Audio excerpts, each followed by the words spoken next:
And boy, you couldn't find a better property than what we've got on offer today. It needs a bit of love and care, a bit like the auctioneer, but he's too old to fix up. Start me off where you may.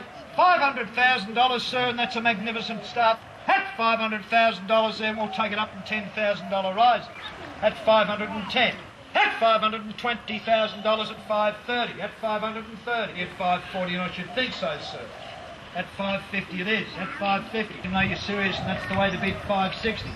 Just call her at $560. At $570. At $570,000. At $580. At $585. At $600,000. At $600. At $605. At $605. At $610, sir. $615 it is. At $630. I'll give you a bit of thinking space there, folks. I do need to go and talk to our vendor. $635, sir. At $640. At $640. At $640,000, $646, $647, round it off at $650, sir.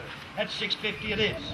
At $651, at $652, at $653, sir. At $655 it is. $656, at $657,000. Ron, still sitting on the fence? Oh, yeah. At $657,000 there for the last call. No more late bids. When the hammer falls, the property will be sold.